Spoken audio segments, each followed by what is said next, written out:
Hero तभी तक powerful होता है जब विलन उससे भी ज्यादा डरावना हो, और बॉलीवुड ने हमें दिए कुछ ऐसे खास खलनायक जो सिर्फ स्क्रीन पर नहीं सपनों में भी दिखाई देते थे। ये कहानी है उन कुछ खास विलन्स की जो एक पूरी जनरेशन के लिए नाइटमेयर बन गए। Welcome to our channel lights camera Chadha, और आपका स्वागत है हमारे सेगमेंट सिनेमा कल आजकल में, और मैं हूं आपका दोस्त चड्डा। तो आइए शुरू करते हैं कुछ खास विलन्स के नाम लेके, जिनमें पहले हैं हमारे गब्बर सिंह, जो शोले में 1975 में आए थे। जब तक इस देश में सिनेमा रहेगा तब तक लोग गब्बर सिंह का नाम नहीं भूलेंगे। गब्बर सिंह एक नाम, एक गूंज, एक ऐसा डर जो सिर्फ रामगढ़ के लोग ही नहीं पूरी जनरेशन महसूस करती थी। अमजद खान के लिए यह पहला बड़ा रोल था, और उनका अंदाज, उनकी बॉडी लैंग्वेज और वो आंखों की पागल सी चमक सबने विलेनी को एक नया डेफिनेशन दिया था। अरे ओ सांभा कितने आदमी थे, ये सिर्फ एक लाइन नहीं थी, ये एक मोमेंट ऑफ टेरर था। गब्बर के कई ऐसे डायलॉग हैं, जैसे ये हाथ मुझे दे दे ठाकुर, जो डर गया समझो मर गया, ये हर दीवार पे लिखा जाता था।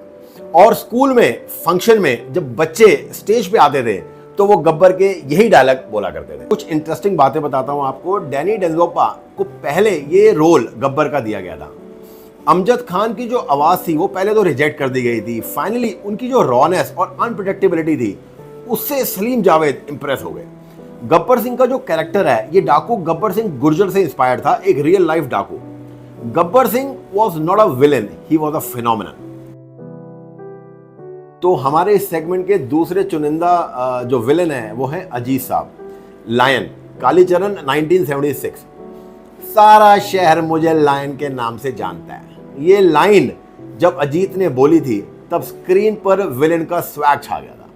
अजीत ने विलनी को एक सोफिस्टिकेटेड चार्म दिया। उनका परफेक्ट सूट, गोल्डन चेन और विस्की के ग्लास के साथ मोना डार्लिंग का कॉल आउट, ये सब एक कल्ट इमेज बन गया था। उस जमाने में जब विलन रॉक और रॉ दिखते थे, अजीत ने एक अर्बन अंग्रेजी बोलने वाला एलिगेंट विलन बनाया जो स्मार्ट बॉय कहकर लोगों की इंसल्ट करता था और एक मिनट में पूरा प्लान फेल कर देता था। कुछ इंटरेस्टिंग बात करें तो अजीत के जो इंग्लिश डायलेक्ट्स है ये इंटेंशनली ग्रामेटिकल एरर्स के साथ लिखे गए थे, क्योंकि उनका अंदाज ही उनकी पहचान बन गया था। कॉमिक्स, जोक्स और इवन मिमिक्री कंपटीशन में अजीत की लाइंस एवरग्रीन बन चुकी हैं। Lion proved that villain classy भी हो सकता है और डेंजरस भी। हमारे चुनिंदा 6 विलेन में से तीसरे हैं कुलभूषण खरबंदा जी, जिन्होंने शाकाल का रोल निभाया था शान में 1980 में। एक समुद्र के बीच लेयर, एक बटन दबाते ही इंसान गायब, और एक विलेन शाकाल, जो विलेन नहीं एक सिस्टम था। कुलभूषण खरबंदा ने शान में शाकाल का रोल किया तो पहली बार बॉलीवुड में एक बॉन्ड स्टाइल विलन स्क्रीन पर छा गया। Bold head, calm voice, white Angora cat, high tech buttons और शार्क से भरा अंडर वाटर टॉर्चर रूम, ये सब सिर्फ हॉलीवुड में नहीं, इंडिया के अपने शाकाल के पास भी था। शाकाल का एक चार्म था, ना वो चिल्लाता था ना वो गुस्सा दिखाता था, लेकिन उसकी आंखों में एक क्लिनिकल कोल्डनेस थी जो गब्बर से कम नहीं थी, बस ज्यादा एलीट थी। कुछ फैक्ट्स की बात करें तो कुलभूषण खरबंदा को बॉल्ड लुक के लिए पर्सनली कन्विंस करना पड़ा था। फिल्म के लिए specially James bond style layer बनाई गई थी जो उस समय के लिए फ्यूचरिस्टिक और बोल्ड थी। शाकाल कैरेक्टर को हेविली इंस्पायर्ड किया गया था हॉलीवुड के विलन से, लेकिन उसमें एक देसी डेंजर था जो उसे अनफॉरगेटेबल बनाता था। एक बटन दबाता हूं और आदमी ढूंढने से भी नहीं मिलता, ये लाइन थिएटर में सुनकर लोग फ्रीज हो जाते थे। ऐसे विलेन स्क्रीन पर ज्यादा नहीं आए जिसके सोफिस्टिकेशन के पीछे शैतान छुपा हो। शाकाल ने प्रूव किया कि जो विलेन है ये सिर्फ दिखने में स्केरी नहीं, सोच में भी डेंजरस हो सकता है। हमारे चुनिंदा 6 में से जो चौथे विलेन है वो है फिल्म कर्मा से, जो 1986 में आई थी, डॉक्टर डैंग, अनुपम खेर। मैं एक साइंटिस्ट हूं, प्रोफेसर हूं, पर सबसे पहले एक नेशनलिस्ट हूं। लेकिन डॉक्टर डैंग की ये नेशनलिज्म थी नफरत से भरी, और उसकी सोच ने बदला बॉलीवुड के विलन्स का टोन। 1986 में कर्मा रिलीज हुई थी और एक काम इंटेलेक्चुअल लुकिंग विलन ने सबको हिला के रख दिया। अनुपम खेर, जिसे लोग एक कॉमिक या जेंटल एक्टर के रूप में जानते थे, वो जब माइकल डैंग बनकर स्क्रीन पर आया तो उनके कोल्ड ब्लडेड टेररिज्म ने सबको शॉक कर दिया।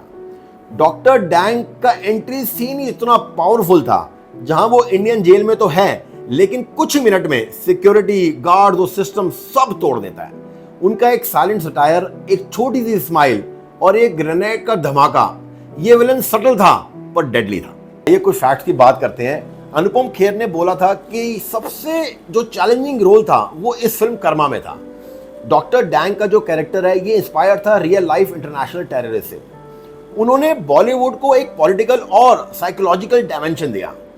कर्मा के जो क्लाइमेक्स का सीन है डॉक्टर डैंग का और दिलीप कुमार साहब का, वो जो कन्फ्रंटेशन था वो आज भी आइकॉनिक है। डॉक्टर डैंग ने दिखाया कि विलेनी सिर्फ फिजिकल वायलेंस नहीं, एक आइडियोलॉजी भी हो सकती है जो पूरे सिस्टम को हिला दे।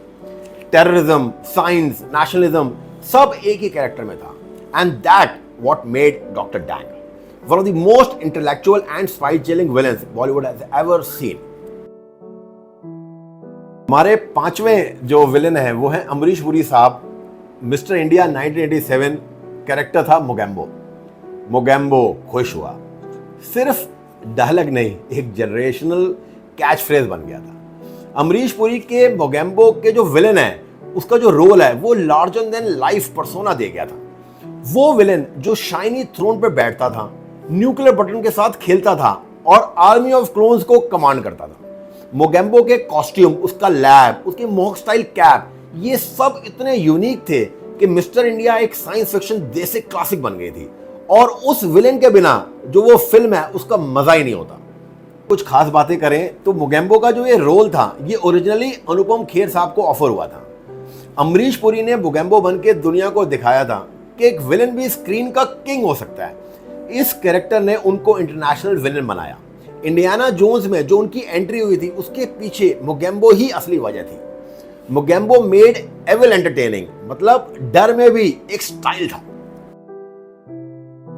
हमारे सेगमेंट के जो लास्ट विलेन है वो है कांचा चीना, अग्निपथ 1990 से डैनी साहब। तुम क्या लेके आए थे, क्या लेकर जाओगे। डैनी डेजोप्पा का कांचा चीना ने विलेन को एक बिजनेसमैन जैसा मास्टरमाइंड बना दिया। उनका काम टोन, सिल्की सूट और चिलिंग वॉइस, ये सब एक साइकोलॉजिकल विलेन का फेस बन गया। अमिताभ बच्चन के ऑपोजिट होना इजी नहीं था, लेकिन डैनी ने एक ऐसा विलेन क्रिएट किया जो फिजिकली नहीं, माइंड गेम से डराता था। कांचा चीना का व्हाइट सूट उनकी पर्सनालिटी का सिंबल था, clean from outside and corrupted inside. उनका हर एक सीन जो था उसमें एक साइलेंट टेंशन होती थी। कुछ फैक्ट्स की अगर बात करें तो डैनी ने अग्निपथ के लिए इंटेंस रिसर्च की थी। बिजनेसमैन, क्रिमिनल्स और पॉलिटिशियंस के ट्रेड्स को मिला के कांचा बनाया।